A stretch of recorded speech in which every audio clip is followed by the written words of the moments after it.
ৰাজ্যসভা নিৰ্বাচনৰ পৰিপ্ৰেক্ষিতত আমাৰ দলে এখন অসম গণ পৰিষদ দলক এৰি দিবলৈ সিদ্ধান্ত কৰিছে।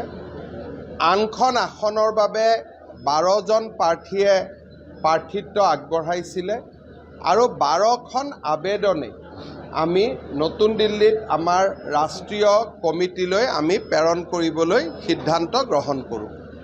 12জন ব্যক্তিৰ নাম আপোনালোকে পিছত আমাৰ পৰা ল'ব পাৰিব, কিন্তু যিসকলে আবেদন কৰিছিল সকলো আবেদনে আমি ৰাষ্ট্ৰীয় সমিতিলৈ প্ৰেৰণ কৰিছোঁ। ৰাজ্যসভা নিৰ্বাচনৰ পৰিপ্ৰেক্ষিতত আমাৰ দলে এখন অসম গণ পৰিষদ দলক এৰি দিবলৈ সিদ্ধান্ত কৰিছে। আনখন আসনৰ বাবে 12জন প্ৰাৰ্থীয়ে প্ৰাৰ্থিত্ব আগবঢ়াইছিলে আৰু 12খন আবেদনে আমি নতুন দিল্লীত আমাৰ ৰাষ্ট্ৰীয় কমিটিলৈ আমি প্ৰেৰণ কৰিবলৈ সিদ্ধান্ত গ্ৰহণ কৰোঁ।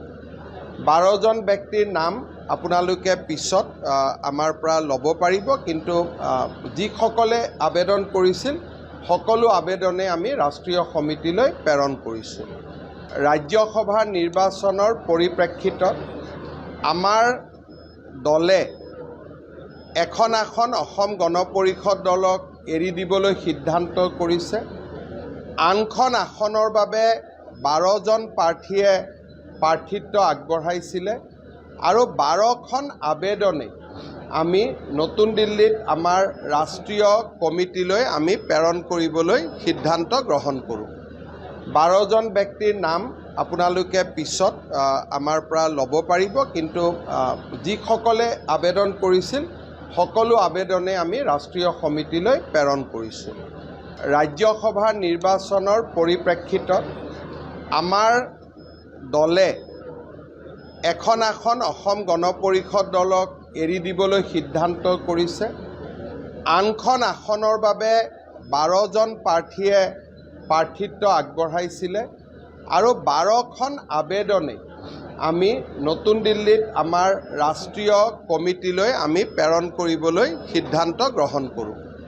12জন ব্যক্তিৰ নাম আপোনালোকে পিছত আমাৰ পৰা ল'ব পাৰিব, কিন্তু যিসকলে আবেদন কৰিছিল সকলো আবেদনে আমি ৰাষ্ট্ৰীয় সমিতিলৈ প্ৰেৰণ কৰিছোঁ। যিকোনো খবৰৰ বাবে যোগাযোগ কৰক 7099017330 লগতে 7099017110 নম্বৰত।